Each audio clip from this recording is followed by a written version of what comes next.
going back to our spot. This is how she knows to get there. It is tough having an elderly cat. She needs a lot of help. And it's pretty much right as soon as she turned 18, it was like boom, both of her eyesight went, her claws have issues, and she doesn't want me to touch them. Let's not think about that. I love her. I'm happy I have her. So, you finally get a chance to talk again.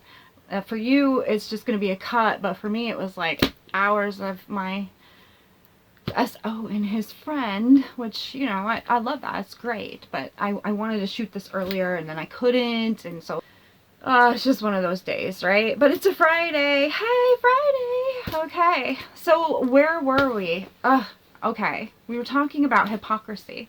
It made me think of, I don't know if you guys watch Ricada Law at all. He's pretty funny. He can be really dirty and offensive, but, you know, like, hilarious and informative. 60% hilarious and informative, 40% cringe, obscene. I wouldn't say that.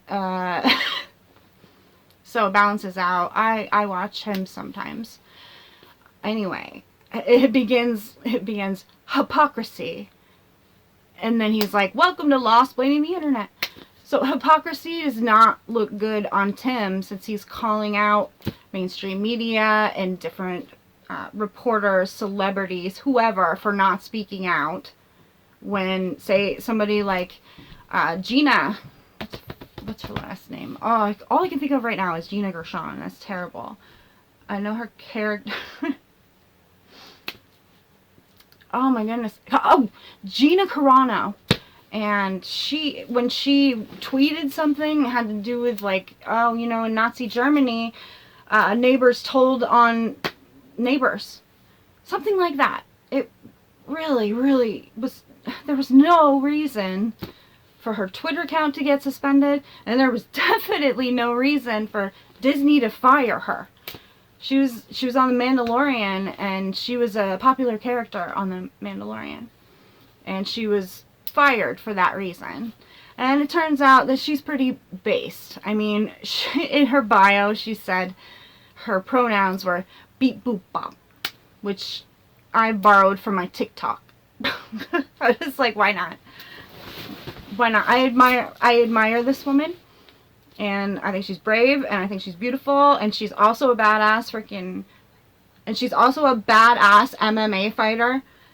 I mean, what more could you want? Oh, and she can act. If she can dance or sing, I mean, this girl can do it all. Or this woman can do it all. Wouldn't want to disrespect you, Gina. So when we look at things like that, how people don't speak up, and then Tim would call him out on that. So if you're a big shot like Gina is, Tim Pool will come out and defend you. You have a larger reach. And when you're somebody like Brittany Venti, Tim should have helped her. He should have. And it is just desserts that people started getting mad at him, and this problem started growing more and more until people started digging more and more, like wondering, because there was a Timcast where I think Tim kind of lost it. He got a super chat, which there were a bunch of people in the chat who were saying, you know, Eliza Bleu, cover Eliza Bleu. Why aren't you covering Eliza Bleu? Which apparently upset Tim, because that made him not want to cover it even more. So he refuses to cover it. And chat is getting angry. One super chat goes, it's from Scroats McGoat. And Scroats McGoat, we're out of time. But I'm right there with you. I watched them all, and wow, it is peak woke. And then the Proud Family came out, and I saw your video. I know, and I do not have a kink for people peeing on my childhood. Yeah, that was some Friday Night Tights right there. I don't know if you guys have ever watched that. So, I'm so, that was so frustrating, because if it's not being interrupted by my SO, and before I had the tripod, it was my hand, right? Remember that? And I had to switch hands, and that would throw me off. Now it's like interruptions and running out of memory. My phone, now I have to get a new phone. I had a camera, it was like specifically for this kind of thing.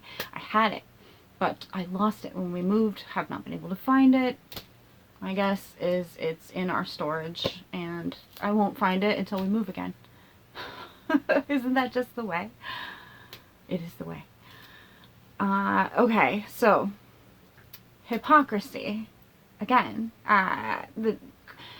if you are going to call people out on their lack of coverage, lies by omission, changing definitions of things, or just straight up ignoring it, like our press secretary, who ignores every question and gives you the same non-answer, literally, for like every single person. I mean, watch these press conferences. They used to be fun. When Trump was president, they were fun. Remember Sean Spicer?